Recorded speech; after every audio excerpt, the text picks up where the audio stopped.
everybody, this is Nick from Creation Army TV, and today we're going to be talking about Illustrator's most basic, but its most important tool, and that's the pen tool.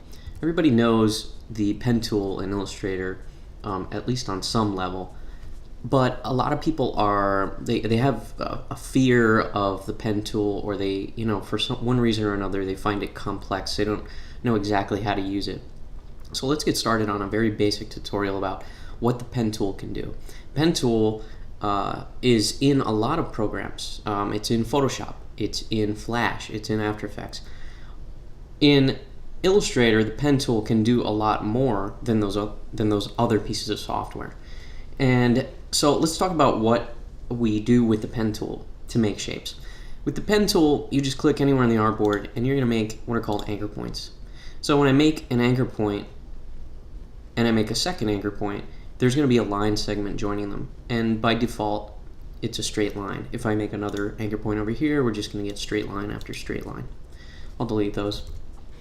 With the pen tool though, when you drop an anchor point, you click and hold, and when you drag, you'll drag out what are called handlers. These are actually tangents. In trigonometry, you'll learn about sines and cosines and tangents. These are actually tangents. So what a tangent or a handler actually does is it's a visual representation of the influence that this anchor point will have on the line segment when you click your next anchor point. So I've got my first anchor point made, and I'm clicking and dragging out, and as this gets longer, it will have more influence on the line segment created by the next anchor point. To demonstrate that, this line right here represents sort of a gravity or influence in this sort of 2 o'clock direction. If I put an anchor point somewhere over here, then I know, or over here, then I know that I'm going to get a hook-shaped line, or a simple sine curve. And I'll just click, and you can see a preview of how it's going to look. So, and if you click and drag, you will actually, rebend it. But it is always influenced by that first tangent up above and by the second down below. So you can make a nice, clean, sweeping curve as soon as you let go. I'm going to delete, and I'll demonstrate what a short handler or tangent will do on the next anchor point. It has less of an influence on the line segment itself. So the line segment has less of a curve, and it tends to go toward the second anchor point, or the leading anchor point that you draw quicker. So your curve, it has a different personality from that first one that I drew. I'm going to hit P again, and we'll draw a fresh curve. So I'll drag an anchor point right here and drag a long tangent or a long handler for a lot of influence, and draw a point, draw a point out here. You can see that the influence of this first tangent, which is sticking out this way, has a strong influence on the line segment all the way until about out here, when it starts to curve down towards the anchor point that I laid, the second anchor point that I laid. So let's delete everything, and let's talk about what Illustrator can do to help you draw some curves or even straight lines in combination. I'm going to use the P key again to bring up the pen tool, and I'll draw my first anchor point. You can draw your next one anywhere you want to. Let's say you draw it out here, and of course I have a straight line. Keep holding and drag, and that's when the handlers or the tangents come out. And you can see that I'm influencing, or I'm bending that line segment before I've let go of the mouse. You can move this anywhere you want to. You can move it way out here, and you'll get a very strong curve. Or you can keep it very subtle, like that. So it all depends on how you drag and how you handle your handlers. All right. Now, if you want to make your curve go straight X and Y, straight like this, how do you do that? Well, you just hold the Shift key on your keyboard. If you hold your Shift key, Illustrator is going to constrain or lock the movement. Notice how I'm moving my mouse up and down, but the tangent remains locked to the perfectly horizontal axis. And if I drag a little bit more, but I'm still holding Shift, and I drag down to about the 4 o'clock position, you can see that it snapped. So this is a 45-degree constraint that is being placed on the tangents that I'm dragging. So I get a perfectly 45-degree angle here. If you keep going, you'll get a 90. So by default, and this can be changed in preferences, every 45-degree angle is locked and constrained with the shift key. Okay, so that's one of your many, and I just let go of shift. That's one of your many shortcut key modifiers while you're using the pen tool, and this can help you get a perfectly straight across horizontal constraint. All right, the other key that I want to talk about, if you're on a Mac, it's the Option key. If you're on a PC, it's Alt, but it does the same thing. What it does is you've dragged your, let's get rid of this. All right, I'm going to start again. I'll click here, and I'll put my second anchor point. Let's say you want to decide that you want to put it out here somewhere, and you click and you drag, and you go, okay, it's in the perfect place, but I want my next curve to look completely different. I want my next curve, in other words, to be uninfluenced by this tangent that I'm dragging out, this handler. I don't want it to influence my next curve. So if you look at your keyboard and hold the Alt or Option key at this point, and I'm still holding the mouse button down, I have not let go of my handler yet.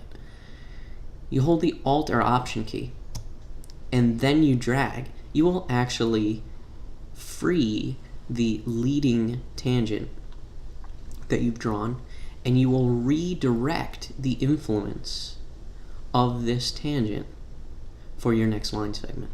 So if I aim it anywhere else, let's say I aim it up this way, maybe the 1 o'clock position, I know that, and we have our nice curve here that's influenced by this trailing tangent, but our leading tangent here on the right side, right top side, is now going to influence our next line segment in the upward and right direction.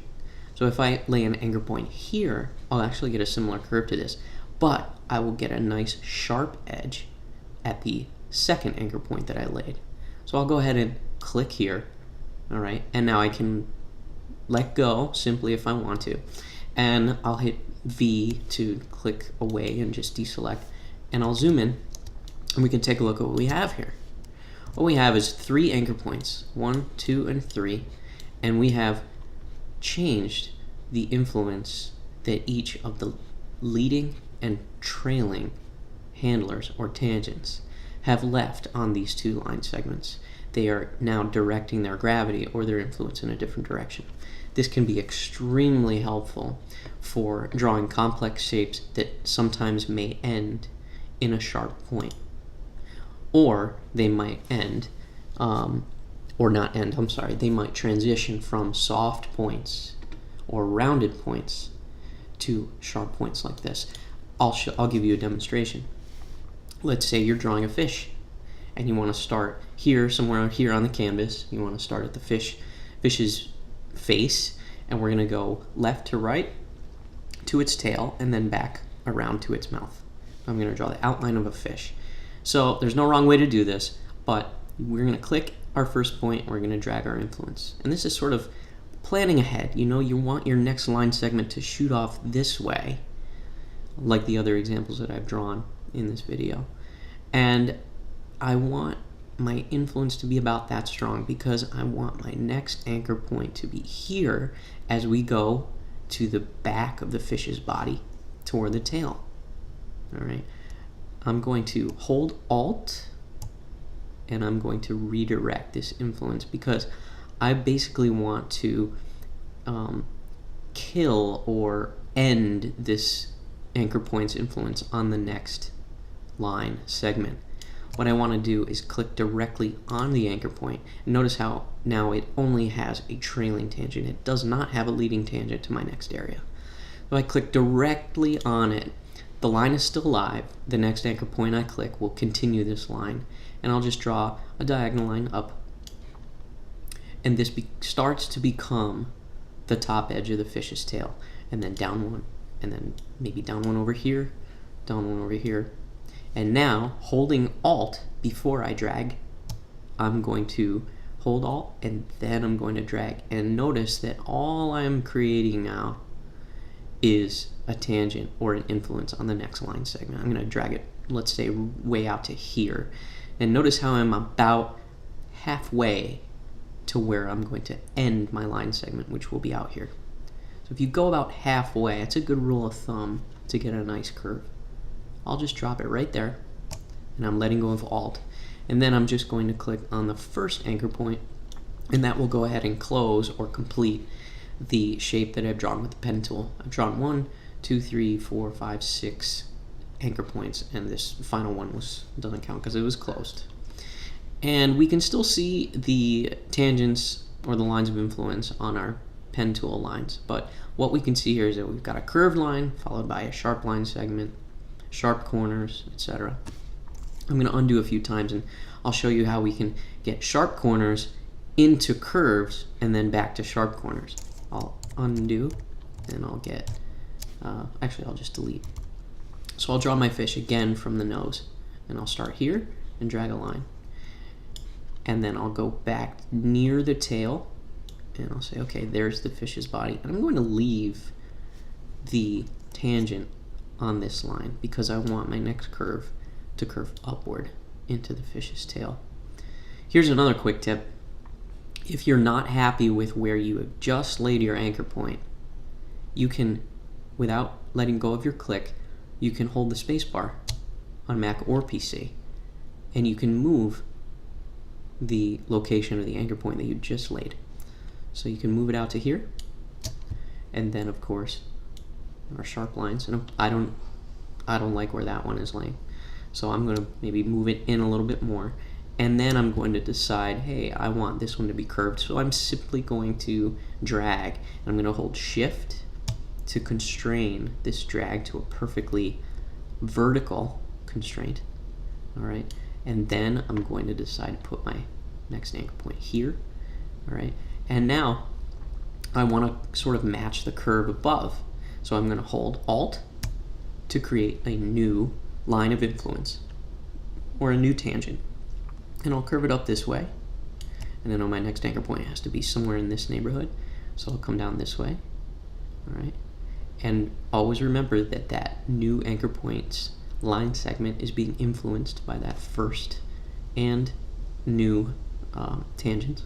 Then we want to hold Alt, and I'm going to extend this first one. I'm going to keep it going in roughly the same direction. This tangent is going roughly in the same direction as the trailing tangent. I can change it however I want to, but I'll create a hard edge. I don't want that. Just like the fish's body is a nice smooth line here, although it's not perfect. I want to continue a nice smooth line towards the fish's nose, but I want it to be heavily influenced. So I'll just drag this way out, and then I'll finish up at the fish's nose. And this line segment is now nicely influenced by this nice long tangent. Don't be afraid to experiment with how far out you drag these tangents, these lines of influence, these handlers, and experiment and learn how far you actually need to go in order to come up with the correct line. And you can always hit A on your keyboard, which is right here, which is direct select. Direct selection is going to let you click and drag so you can get each one of these anchor points selected individually, and it'll bring up their lines of influence. It'll also show you what other lines are influencing the line segments you have selected. So using this anchor point right here, I'm going to say, if you're not satisfied with the quality of line on the bottom of the fish, you can always drag out the tangent and you'll change the influence that this tangent has on the line segment. So as soon as you're happy with your fish, then you're ready to publish, I guess. But a good takeaway from this is that we've gone around our fish drawing a low number of anchor points. Notice that I don't have anchor points here along the top of the fish. I don't have 1, 2, 3, 4, 5. I only have the one at the nose. I have the one near the tail. I have 3 making up the tail. I have 1 underneath, and then right back to the nose. I only have the number of anchor points that are necessary to make this fish, and none more. it could be argued that I could even delete this one. Yeah, I would hit minus on my keyboard, and you'll come up with a pen tool with a little minus symbol next to it. Click directly on that anchor point, and it will be eliminated. However, you notice that that straightens out our line. If I want to keep the quality of that line, I'm going to go up to the pen tool. I'm going to hold on it, and we're going to come to the anchor point tool, which is sort of represented by this little triangle with 2 lines. Okay, that's also the shortcut. The keyboard shortcut for that is Shift C. Shift C on a PC or a Mac. I'm going to put my cursor directly over this straight line, which I want to change to a curved line, and you'll see that it changes its representation. So I'm just going to put my cursor directly on it, and I'll click and drag, and then you'll see that it's showing me a preview of how this line segment is now going to be converted to a curved line with 2 tangents influencing it. And there we go. So now we've got this fish with 1 less anchor point. So it's always important to draw your shapes and your items with the lowest amount of anchor points possible, because a low number of anchor points makes for a cleaner drawing, and it makes it much easier to come back later on and edit the item that you've drawn if you're not satisfied with it, or if your client's not satisfied with it. See how it's nice and easy for me to edit this fish because I have a low number of anchor points creating its shape. Okay, that's all for now. Thanks for watching Creation Army TV. I'll have plenty more videos. My next one is going to be talking about some more advanced pen tool techniques. So stay tuned for that. Thanks for watching.